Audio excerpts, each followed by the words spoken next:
I can't tell you how excited I am to tomorrow be putting up all of the decorations in my house. So next time that you see me on the channel, there's going to be lights in the background. There's going to be a Christmas wreath in the background. There's going to be stickers all over the walls, and I just love Christmas. Okay, and I love the next 6 weeks that decorations are going to be up. I just can't explain to you how excited I am for that.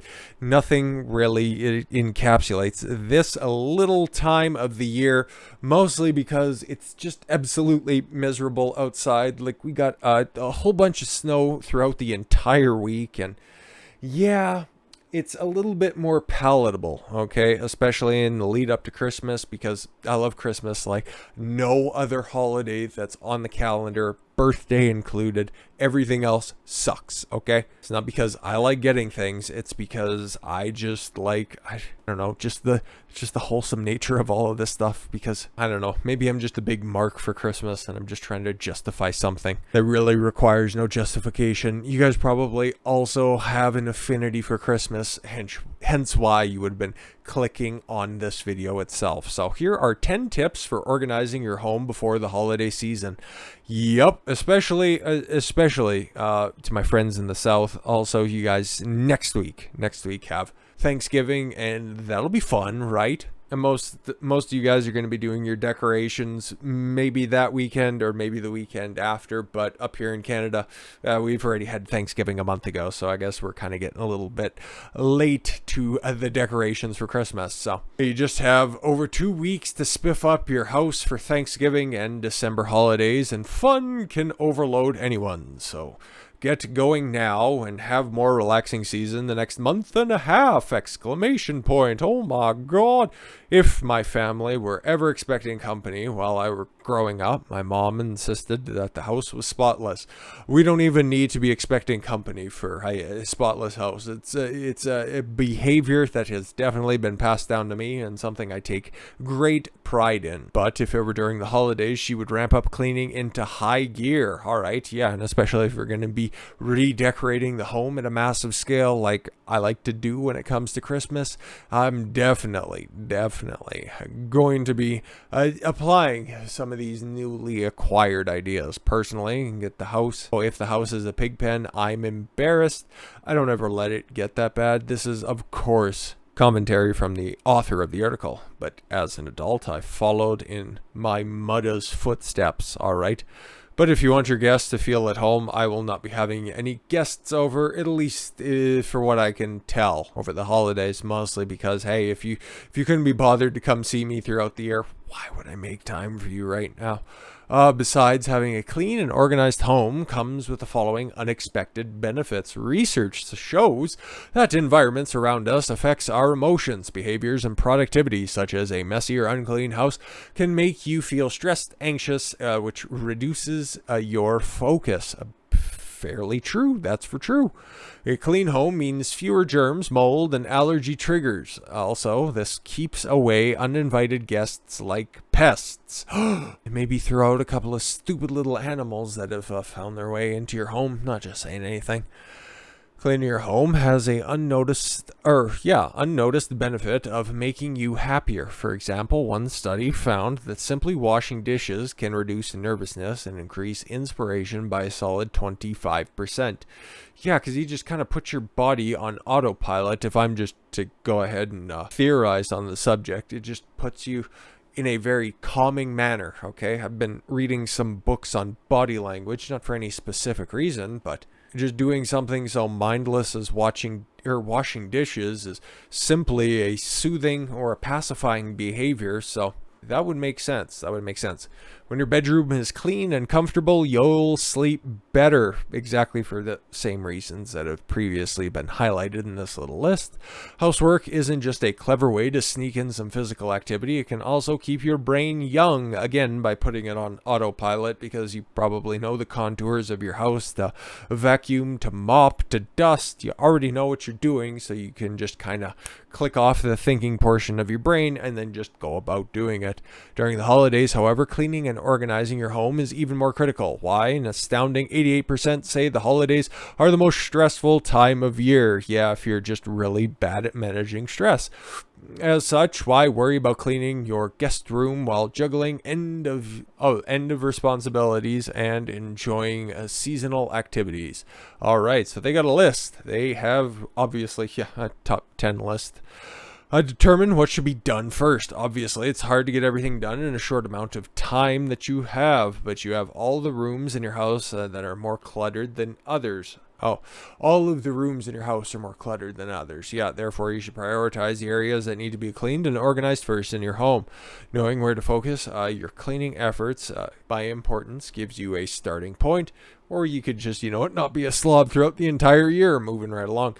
Don't overwhelm yourself and start small, all right? By taking the time to declutter your home before the holidays, you won't feel as rushed or stressed. For instance, if straightening the guest room is your priority, focus on that one thing, maybe getting the closet cleared out, and then do an inventory of your bedding. Very interesting.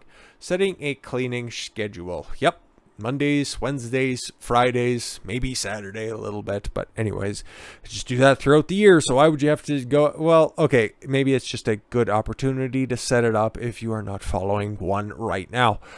One of the most helpful tips, at least for me, is the plan the cleaning schedule around the priority list. Having such a timeline will show which tasks need to be completed first, and more importantly, how long they will take. Very, very important. Make cleaning and organizing part of your decorating plans. Yeah, because if you're going to be setting stuff up, you should probably make sure that it's not getting sat down on a dusty or a dirty surface. My number one organized tip for holiday decorating is to remove as much of your everyday bric-a-brac as possible. That's a word. And store it in the holiday bins for the season, says Noah Driscoll, founding organizer of Get Organized Already. This way you aren't adding more clutter. Yeah, exactly. Or just maybe, kind of decorate the little knickknacks that you have around your house so you don't have to set up or replace any other goofy things. Smell the holiday spirit. Yeah, I see where this is going. You can bring the holiday spirit into your home and deodorize it by using limited edition scents for the holiday seasons. Essential oils and an oil diffuser, for example, can achieve the holiday fragrance. But there are also holiday-themed air fresheners, soaps, and cleaning products. But again, also just pay attention that those aren't just loaded with chemicals and bad stuff. Anyways, pump up the jams. There are some holiday songs that are great, and then others that make you want to put a shot or a toe trigger on your shotgun. So I don't know why I just immediately got that little reference there, but I did see a Nirvana song, which, yep. Okay, so get the whole family involved. I don't know about that. Maybe your entire family sucks. If you have young children, this won't be an easy task, but yeah, you could just start a tradition, because when it comes to decorating the Christmas tree at my parents' place, there's always there's a little ornament that always goes on there, and it's always a very important thing. So if you can set up and develop a family building activity out of decorating the home, take that opportunity. Give back. All right. You have items that you no longer use. Just drop them off somewhere. The Salvation Army, I don't know what ARC is, but I'm sure it's probably something similar. Goodwill and Habitat for Humanity offer donation pickups. Or you know what? Hey, maybe there's just a local charity for a battered people shelter or something similar. It doesn't have to be, big charity. Is that even a thing? Relocate your office. All right, before 2020, people have considered decluttering one's crucial task. If your work from home office is currently on the dining table, find another stopgap place to work for the day of your event. All right, even if you're fortunate enough to have a dedicated workspace, such as a spare room, you may want to temporarily move elsewhere if you have people staying over. Why would you interrupt your life for that? Sure, it's an inconvenience, but what's the alternative? I don't know, make them stay at a hotel. Anyways, don't overstuff your calendar.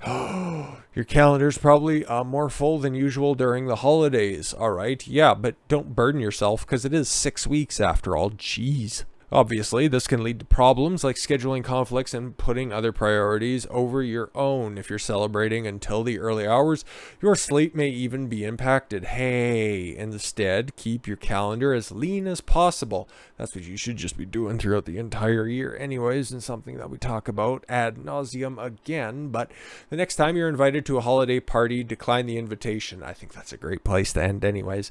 I'm definitely looking forward to the holidays. I always am, and hopefully you guys are too. And the next time you see me, like I said before, there's going to be a heck of a lot more decoration behind me, and frankly, I just can't wait to do it, because I love to do that kind of goofy stuff, the corny stuff. That's just me. I get a kick out of it. Otherwise, the rest of the year, don't really care that much about a bunch of things, but I love Christmas. Hopefully you guys too, and we can do more kind of bunk topics like this going forward. With that said, I thank you all very much for the gift of your time. I've been Don Consuelo. I want you to follow your gut, and we're doing a different cadence and get after it. Take care, everyone.